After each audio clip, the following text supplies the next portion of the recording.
Hello everyone, मैं दीपक sir DLC education अड्डा में आप सभी का स्वागत करता हूं। और आज मैं आप लोगों के लिए लेकर आया हूं class 11 West Bengal board English literature का पहला chapter Leela's friend written by R K Narayan. तो एक छोटा सा रिक्वेस्ट है दोस्तों, आप लोग ज़रूर इस वीडियो को अपने दोस्तों को शेयर कर दें और मेरे चैनल को यदि सब्सक्राइब नहीं किए हैं तो मेरे चैनल को ज़रूर सब्सक्राइब कर लीजिएगा। तो चलिए इस लेसन को हम लोग समझने की कोशिश करते हैं।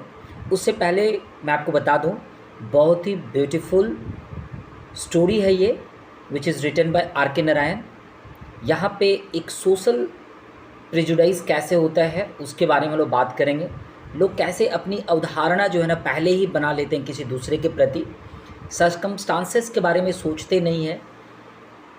और जब उन्हें ये पता चल जाता है कि उनके द्वारा लिया गया निर्णय गलत था, तो कैसे इस समाज में बने नियमों के कारण वो उसे एक्सेप्ट नहीं कर पाते हैं, अपने झूठी गौरव के लिए जो है ना किसी के ज़िंदगी के साथ खेल जाते हैं। वैसे ही कुछ इसमें हम लोग देखने वाले हैं। तो चलिए इस वीडियो को आगे बढ़ाते हैं और थोड़ा सबसे पहले हम लोग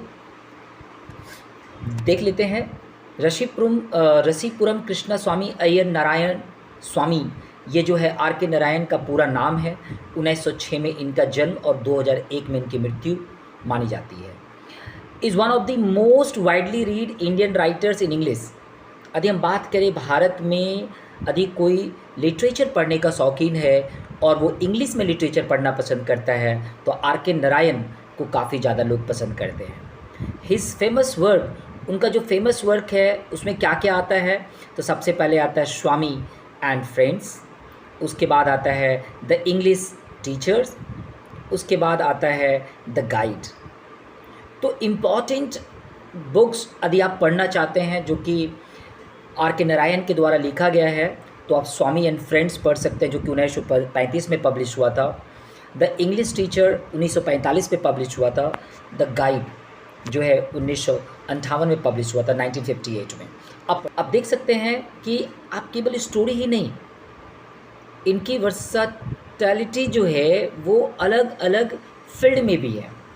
एक लिटरेचर लिखने वाले राइटर में क्या क्या खूबी होनी चाहिए? ऐसे लिखने की खूबी होनी चाहिए, शॉर्ट स्टोरीज लिखने की खूबी होनी चाहिए, मेमोयर्स लिखने की ट्रैवल होनी चाहिए, ट्रैवल लॉग जिसको कहते हैं, ट्रैवल बुक्स, ट्रैवल लॉग जिसे कहते हैं, उसे लिखने की होनी चाहिए। ये सब गुण जो है आर के नारायण में पाया जाता है। नेक्स्ट स्लाइड है थोड़ा सा इंट्रोडक्शन के लिए। Leela's friend is taken from R K Narayan's popular short story collection the Malgudi days. यदि आप एक शॉर्ट स्टोरी बुक है, शॉर्ट स्टोरी कलेक्शन का बुक है द मालगुडी डेज, वहीं से लिया गया है Leela's friend. The story explore the issues of the interaction between the different social classes। जैसा कि मैंने आपको बताया कि हमारे समाज में different type of social classes है। जब ये लोग आपस में इंटरेक्ट होते हैं तो उनका बिहेवियर जो है ना वो इनह्यूमन हो जाता है। वो चीज़ हम लोग इस चैप्टर में जानेंगे। Social classes, friendship, trust, prejudice and exploitation. कुछ इम्पॉर्टेंट वर्ड है जिसे आपको जानना चाहिए, जैसे एक्सप्लॉयटेशन। एक्सप्लॉयटेशन क्या है? एक्सप्लॉयटेशन वो घटना है जहाँ पे किसी को एक्सप्लॉयट कर लिया जाता है, जैसे उसे काफ़ी ज़्यादा दुख दिया जाता है, कष्ट दिया जाता है, उसे ही हम लोग कहते हैं एक्सप्लॉयटेशन। प्रेजुडिस का मतलब क्या होता है? एक एडवर्स ओपिनियन और leaning form without just grounds या बिफोर सफिशिएंट नॉलेज। आप किसी के प्रति एक एडवर्स ओपिनियन अब बना लेते हैं, आपका झुकाव बन जाता है ऐसा सोचने के लिए। आप न्याय तरीके से नहीं सोचते, जस्ट ग्राउंड में नहीं सोचते, न्याय तरीके से नहीं सोचते। कुछ कहने से पहले आप सफिशिएंट नॉलेज कलेक्ट नहीं करते हैं। और ये सब हम लोग यहाँ पे इस चैप्टर में पढ़ेंगे। तो हमारा जो चैप्टर है उसमें सबसे पहला जो हमारा चैप्टर है उसी से थोड़े लाइनिंग को लेके मैं आपको समझाने की कोशिश करूँगा। लाइन बाय लाइन मैं आपसे डिस्कस करूँगा। तो चलिए देखिए, हमारा चैप्टर्स बिगिन होता है। सिद्धा was hanging about the gate at a moment when Mr. Shiva Shankar was standing in the front veranda of his house, brooding over the servant problem. सिद्धा के बारे में हम लोग जान रहे हैं. सिद्धा एमलेसली, ठीक है, अपना समय बिता रहा है इधर उधर बिताकर. चूँकि वो हैंगिंग अबाउट भी उसके लिए हैंगिंग जो कर रहा है वो एमलेसली, लेकिन ऐसा कह नहीं सकते हैं. सिद्धा वॉज हैंगिंग अबाउट, वो इधर उधर घूम रहा है. यहाँ पे एमलेसली नहीं कह सकते, लेकिन हैंगिंग अबाउट का मतलब होता है स्पेंड टाइम एमलेसली. लेकिन यहाँ पे मैं कहूँगा कि सिद्धा भटक रहा था, इधर उधर भटक रहा था. किस चीज़ के लिए? तो काम की खोज में. और उसी काम की खोज में वो पहुँच जाता है कहाँ पे? मिस्टर शिवाशंकर, जो कि एक कैरेक्टर है इस स्टोरी का. मिस्टर शिवाशंकर कहाँ होते हैं? अपने वरांदा में होते हैं. और जब वो वरांदा में होते हैं तो उस समय वो भी गहरी सोच में होते हैं, क्योंकि उन्हें भी एक सर्वेंट का प्रॉब्लम है, क्योंकि उसके घर में सर्वेंट काम छोड़ के चला गया है और उसकी वाइफ को काफ़ी ज़्यादा परेशानी होता है. उसका एक छोटा सा बच्चा है, बच्चे को संभालना, घर का काम करना, काफ़ी ज़्यादा प्रॉब्लम होता है. तो ब्रूडिंग का मतलब होता है एक थॉटफुल रहना सीरियस मैटर को लेके, ठीक है. तो यहाँ पे ये पहला जो लाइनिंग है हमारा ख़त्म होता है. पहला सेंटेंस आप बोल सकते हैं इस चैप्टर का कि सिद्धा जो है, सिद्धा was hanging about the gate at the moment when mister Shivashankar was standing in the front of veranda of his house, brooding over the servant problem. चलिए, सिद्धा पूछता है, sir do you want a servant? Mister Shivashankar कहते हैं, अंदर आ जाओ. As Siddha open the gate and came in, Siddha क्या करता है? गेट खोल के अंदर की ओर आता है. Mister Shivashankar subjected him to scrutiny and said to himself, does not seem to be a bad sort. At any rate, the fellow looks tidy. Tidy का मतलब क्या होता है पहले समझ लीजिए. नीट और ऑर्डर में रहना, अपीयरेंस या उसके हैबिट्स दिखता है. तो कह रहा है mister Shivashankar, as Siddha open the gate, सिद्धा पहले गेट खोलता है, अंदर आता है. शिवाशंकर के सामने जब वो खड़ा होता है तो कोई भी नौकर रखने से पहले जांच पड़ताल करेगा, स्क्रूटिनी करेगा. स्क्रूटिनी का मतलब क्या है? जांच पड़ताल करना. स्क्रूटिनी करना मतलब जांच पड़ताल करना. और तभी वो अपने आप से कहता है. तो यहाँ पे जांच पड़ताल कैसा हो रहा है? तो थाना पुलिस वाला जांच पड़ताल नहीं हो रहा है. एक लुक देखता है सिद्धा को देखकर, उसके आउट अपीयरेंस से को देख के वो अपने आप से कहता है. कौन कहता है अपने आप से? तो mister Shivashankar. Does not seem to be a bad sort, देखने में तो अच्छा ही है, देखने में खराब नहीं है. चलिए आगे बढ़ते हैं. वे पूछते हैं, वेयर वर यू बिफोर, पहले तुम कहाँ काम करते थे? वेयर वर यू बिफोर, इसका मतलब है मिस्टर शिवाशंकर पूछना चाहते थे कहाँ पहले तुम काम करते थे. वेयर वर यू बिफोर, इसके पहले तुम कहाँ काम करते थे. Where were you before, he asked, he कौन है यहाँ पे? तो ही है mister Shivashankar. Next, Siddha said, Siddha कहता है आंसर देते हुए, in a bungalow there and indicated a vague somewhere in the doctor house. चूँकि जो लड़का काम मांगने के लिए आया है, जिसका नाम सिद्धा है, वो ज़्यादा पढ़ा लिखा नहीं है और उसे बात करने का सही तरीका नहीं आ रहा है. और इस सेंटेंस से मुझे पता चलता है वो अपनी हाथ उठा के कहता है, पॉइंट करते हुए समवेयर, किसी और किसी दिशा में. वो जो डॉक्टर साहब रहते हैं ना वहाँ पे वो एक मतलब है not clearly express stated in indefinite terms. आप किसी के घर के वरांदा में खड़े हो जाते हैं और हाथ उठा के पॉइंट करते हुए कहते हैं, उधर पे डॉक्टर साहब रहते हैं ना, उसी के घर में पहले मैं काम करता था. तो मिस्टर शिवाशंकर रुकते नहीं हैं. तभी वो पूछते हैं, व्हाट इज़ हिज नेम, उनका नाम क्या है. अब एक नौकर को अपने मालिक का नाम भी नहीं पता होता है। तभी सिद्धा कहता है, क्या कहता है? आई डोंट नो मास्टर, मुझे नहीं पता। सिद्धा क्या कहता है? I don't know master. सिद्धा किस क्वेश्चन के आंसर में कहता है आई डोंट नो मास्टर? उससे उसका मालिक का नाम पूछा जाता है। सोचिए कि एक नौकर जो किसी मालिक के यहाँ काम कर रहा है, उस समय उस मालिक का नाम तक उसे नहीं पता था। केवल डॉक्टर साहब के नाम से फेमस थे, तो डॉक्टर साहब के यहाँ पे वो काम करता था। He leaves near the market, और दूसरा एक और एम्बिगुअस, वो मार्केट के उधर पे रहते हैं। He leaves near the market, market के समीप में रहते हैं। तो बताइए, मार्केट के समीप में तो बहुत सारे डॉक्टर लोग रहते होंगे। तो एक एम्बिगुअस टर्म में वो आंसर देता है। Next, why did they send you away? उन्होंने आपको क्यों भेज दिया? इसका मतलब है उन्होंने आपको क्यों काम से निकाल दिया। Why did they send you away, इसका मतलब दो मीनिंग हम निकाल सकते हैं। उसने आपको क्यों निकाल दिया काम से, ये बताइए, या आपने क्यों छोड़ दिया, ये बताइए। तभी सिद्धा कहता है, दे लेव द टाउन मास्टर, अब वो शहर छोड़ के जा रहे हैं मालिक।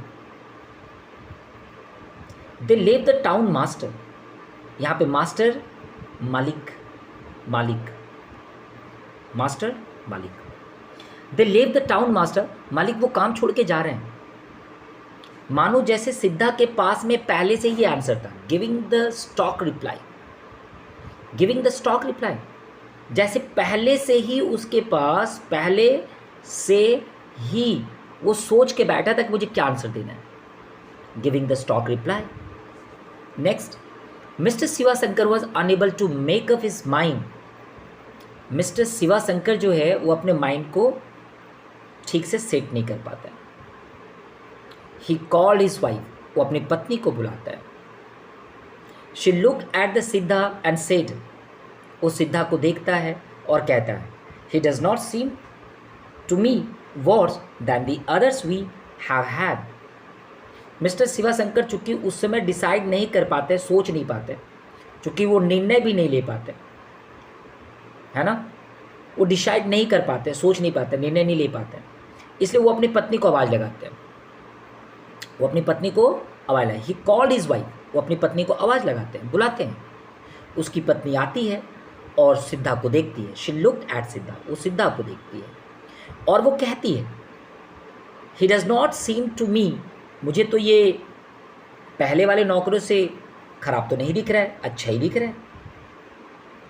और क्या था, चलिए देखते हैं। नेक्स्ट है लीला, जो कि उनकी घर की तीसरी कैरेक्टर है। शिवाशंकर, उनकी पत्नी और लीला। लीला जो कि 5 ईयर्स ओल्ड है, मात्र 5 ईयर्स, 5 साल की एक लड़की है। Leela, their 5 years old daughter came out, वो भी बाहर आ जाती है। लुक एट सिद्धा, वो सिद्धा को देखती है। Give a cry of Joy, वो खुशी से चिल्ला उठती है। Give a cry of Joy, वो चिल्लाती है खुशी से। और क्या कहती है? कहती है, O father, she had, I like him, don't send him away, let us keep him in our house. वो अपने पापा से कहती है, O father, I like him, I like him, इस तरह से कहती है। डोंट सेंड हिम अवे, मत जाने दो उसे। डोंट सेंड हिम अवे, मत जाने दो उसे। लेट अस कीप हिम, उन्हें रख लीजिए। चलो हम लोग रख लेते हैं इनको, है ना। लेट अस कीप हिम, रख लेते हैं, इन आवर हाउस, अपने घर में। और क्या था, बेटी का ये बात कहना, और एंड दैट डिसाइडेड इट, ठीक है।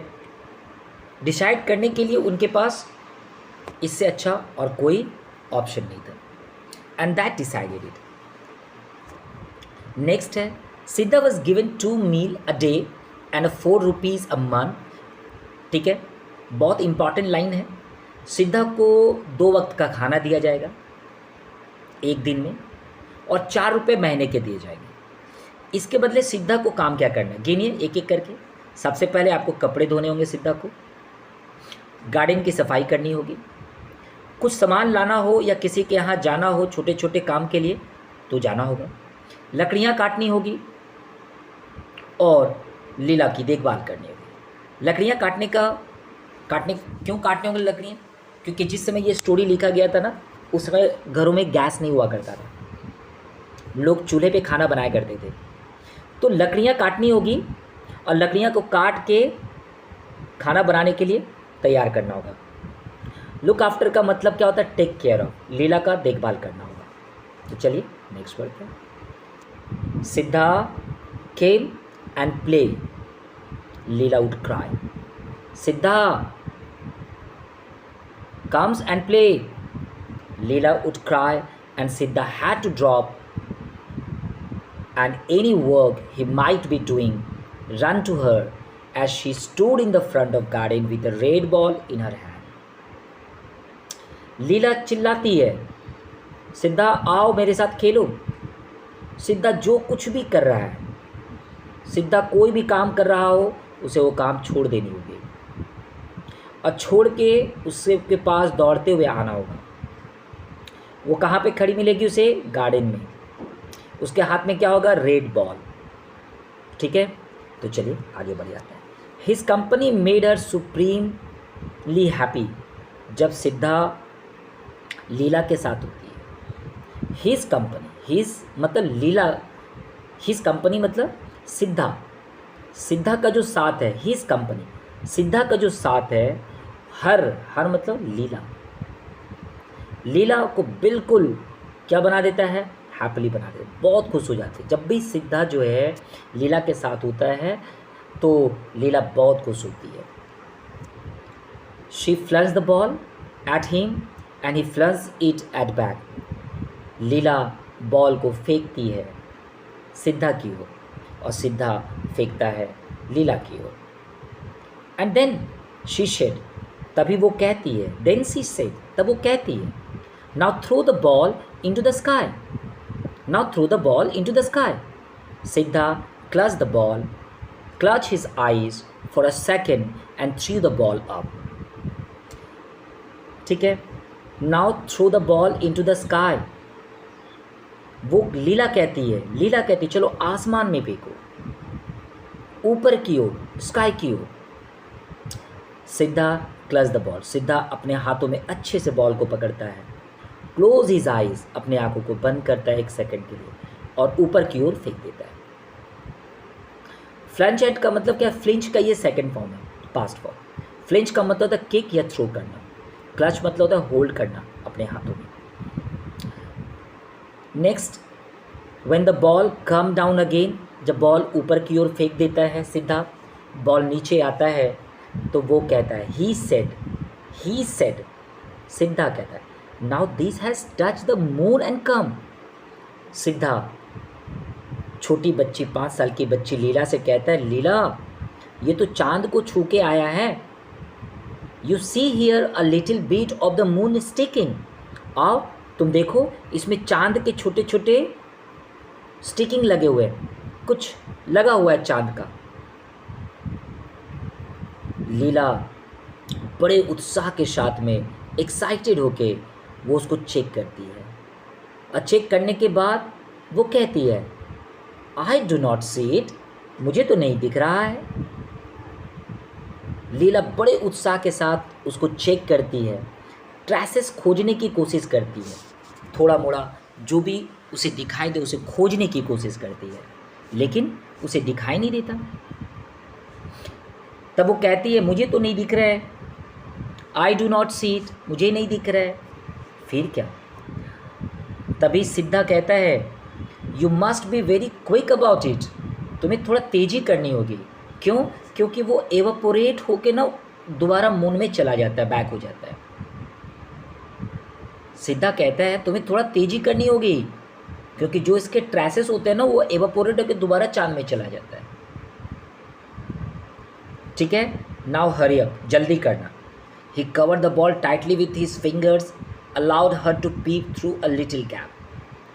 ठीक है, बिल्कुल बॉल को अच्छे से टाइटली पकड़ता है और दोबारा बॉल को वो फेंकता है।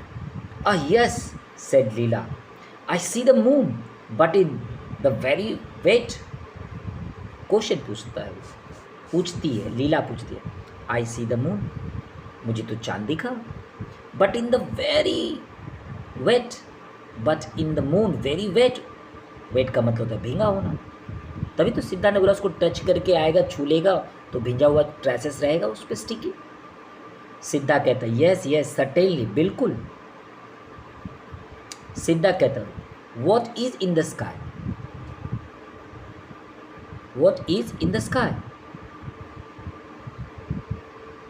तो ये लीला कहता है what is in the sky, क्या है, गॉड, ही सेड।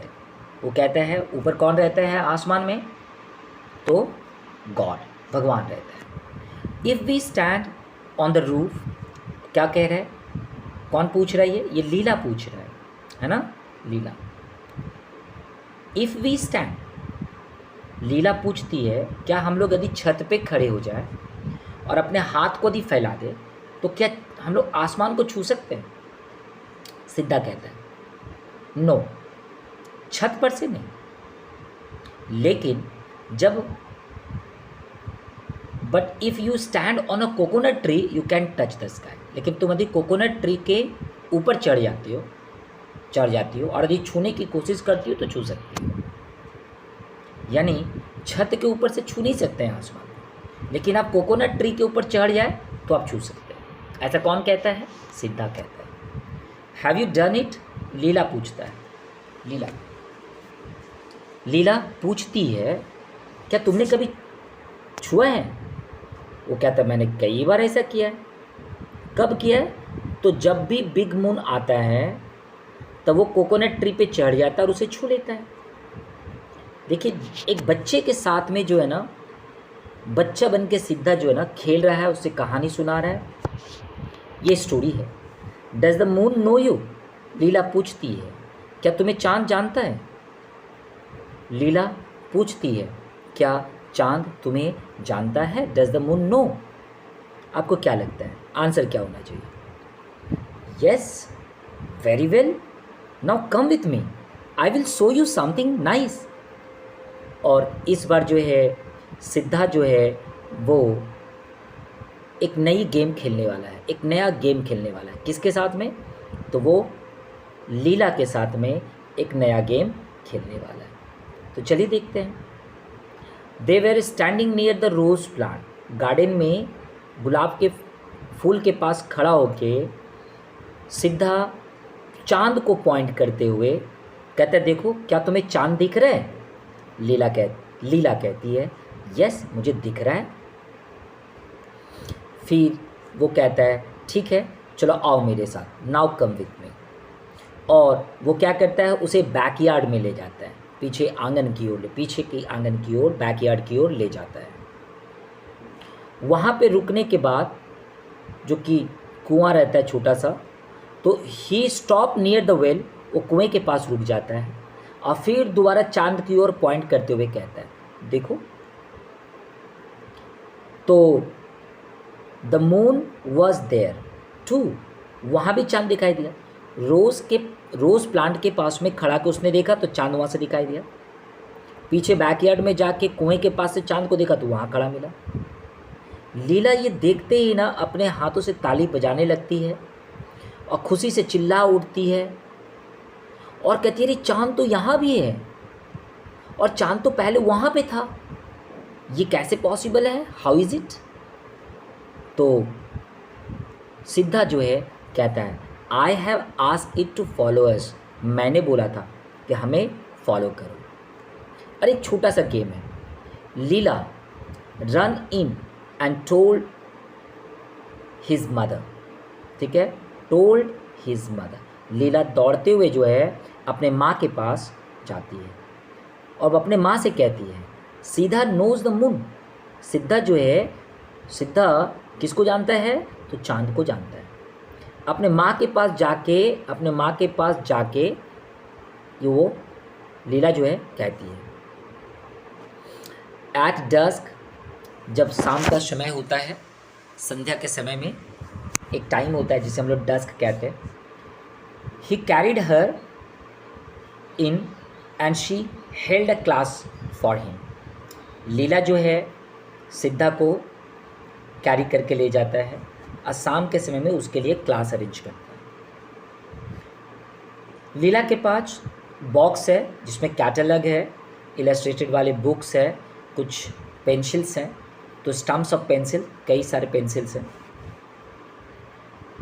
और बड़ी खुशी के साथ में उस सिद्धा के साथ में जो है ना टीचर वाला रोल प्ले करती है। उसे बड़ा खुशी मिलता है जब उस सिद्धा को पढ़ाने के लिए बैठती है। सी मेड इन स्क्वाट, पहले तो वो उसे बैठाती है ज़मीन में, सीट ऑन द हिल्स या फ्लोर कह सकते हैं, वो फ्लोर पे उसको बैठाती है और उसके हाथों में पेंसिल देती है और कैटलॉग देती है उसके सामने।